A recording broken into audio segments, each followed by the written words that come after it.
चावल का ऐसा टेस्टी और हेल्दी नाश्ता शायद आपने नहीं बनाया होगा। अगर आपने इसे नहीं बनाया है ना, तो एक बार ज़रूर बना के देखना, बहुत ज़्यादा टेस्टी बनता है। तो hello everyone, welcome back to my channel Guni की रसोई। तो ज़्यादा देर ना करते हुए फटाफट से इस नाश्ते को बनाना शुरू करते हैं। इसे बनाने के लिए मैंने लिया है यहाँ पे 1 कटोरी चावल।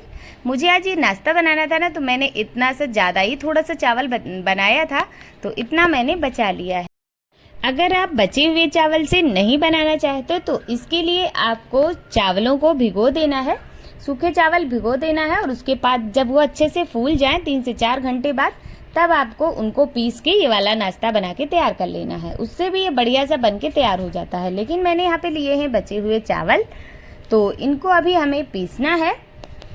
पीसने के लिए मैंने एक लिया है जार, जिसमें कि जितना भी चावल है इसमें डाल देंगे। इसके लिए, इस नाश्ते के लिए आपको कोई खास चावल लेने की ज़रूरत नहीं है। जो भी आपके घर में बनता है ना चावल, बस उसी से आप ये नाश्ता बना के तैयार कर सकते हैं। बहुत ज़्यादा टेस्टी बनता है। तो देखिए, मैंने जितना चावल था उसको डाल दिया है और एक छोटे साइज़ का आलू, कच्चा आलू लिया है और इसको अच्छे से मैंने छील के काट के धो लिया है। उसके बाद से इसमें मैंने इस्तेमाल किया है एक छोटा टुकड़ा अदरक का, और इसमें डालेंगे 3 से 4 लहसुन की कलियां। इसमें डाल देंगे पानी, ताकि ये बढ़िया अच्छे से पिस जाए। बहुत ज़्यादा पानी नहीं डाल देना है, आधा ग्लास से थोड़ा सा कम ही मैंने यहाँ पे पानी डाला है।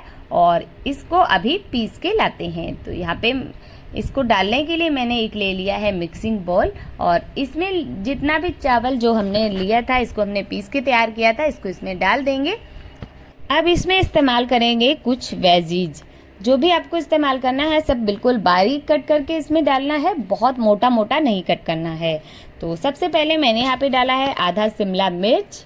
इसको भी देखिए मैंने बिल्कुल छोटा छोटा ही कट किया है। उसके बाद से 3 से 4 हरे मिर्च, और मिर्च आप अपने हिसाब से ले सकते हैं। जितना आप तीखा खाना पसंद करते हैं ना, उस हिसाब से कम ज़्यादा आप कर सकते हैं।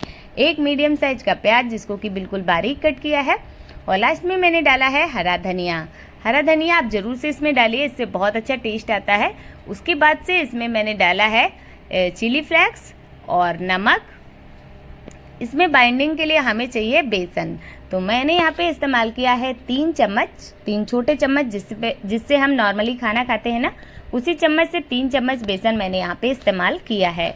आप इसमें कॉर्नफ्लावर का भी इस्तेमाल कर सकते हैं बेसन की जगह। अभी इन सब चीज़ों को अच्छे से मिक्स कर लेंगे।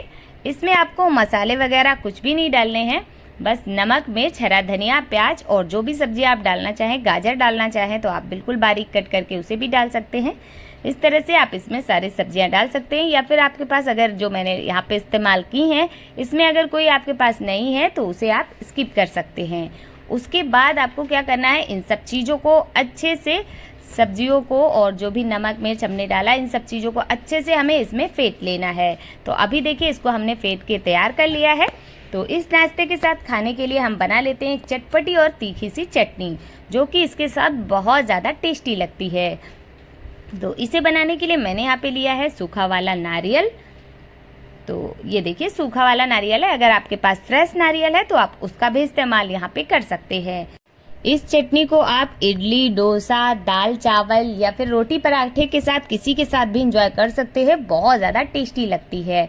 तो उसमें मैंने डाला है 3 से 4 लहसुन की कलियां, एक टुकड़ा अदरक का, और कट किया हुआ हरा धनिया।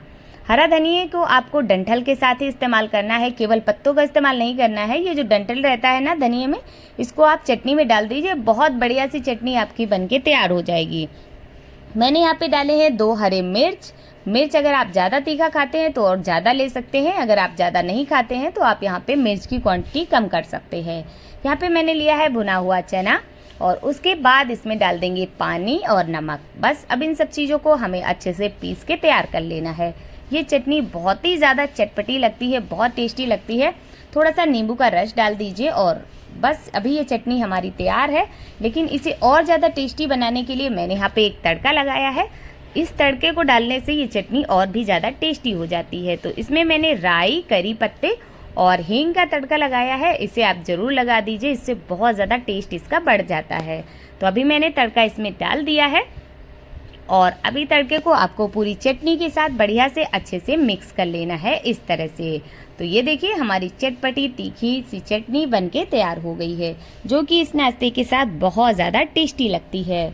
तो चलिए अब कर लेते हैं आगे की तैयारी। सारी तैयारियां हो गई हैं, बस फटाफट से अपना नाश्ता बनाते हैं और इंजॉय करते हैं। अभी नाश्ते का बैटर भी हमारा बिल्कुल बढ़िया से तैयार है, इसको एक बार और फेंट लेंगे। और अभी गैस में मैंने रख दिया है एक पैन, कढ़ाई, जो भी आपको लेना हो, जिसमें आपको ये नाश्ता को फ्राई करना हो, तलना हो, उसी में आपको इसमें ऑयल डालना है। तो मैंने यहाँ पे सरसों के तेल में इसे बना के तैयार किया है। तेल जब अच्छे से गर्म हो जाएगा तब एक एक इस तरह से हमें इनको हाथ से बना लीजिए या फिर आप चम्मच से बना लीजिए। वैसे हाथ से ये ज़्यादा बढ़िया बन के तैयार होता है, तो मैंने तो इसे हाथ से ही बनाया है। और थोड़ी देर बाद ही मीडियम फ्लेम पे आपको इन्हें फ्राई कर लेना है।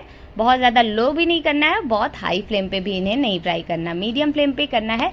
ज़्यादा लो फ्लेम पे करेंगे तो ये ऑयल बहुत ज़्यादा ऑब्जॉर्व कर लेंगे, तो बहुत लो भी नहीं रखनी है आपको फ्लेम। तो यहाँ पे देख लीजिए मीडियम फ्लेम पे मैंने इन्हें फ्राई कर लिया है और इनका कलर देख सकते हैं कितना बढ़िया आया है, इतना ज़्यादा क्रंची है ऊपर से और अंदर से बिल्कुल सॉफ्ट है, बहुत ज़्यादा टेस्टी लगता है। तो जब भी आपके घर में कभी चावल बच जाए ना, तो आप इस तरह से इस नाश्ते को बना सकते हैं।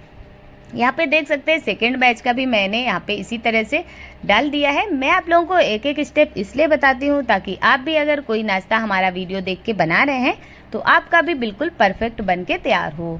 अभी हमने यहाँ पे एक बैच का निकाल लिया है तल के, तो चलिए अभी इसको सर्व करके दिखाते हैं। तो यहाँ पे मैंने जो अभी चटनी बनाई थी सूखे नारियल वाली, वो भी इसी के साथ मैंने उसी के साथ सर्व किया है। आपको अगर किसी दूसरी चटनी के साथ इसे खाना है तो आप उसके साथ खा सकते हैं या फिर चाय के साथ भी इसे खा सकते हैं। जब भी छोटी मोटी भूख हो आप फटाफट से इसे बना लीजिए और इंजॉय कीजिए, बहुत ज़्यादा टेस्टी लगता है। तो चलिए मिलते हैं किसी नए वीडियो में।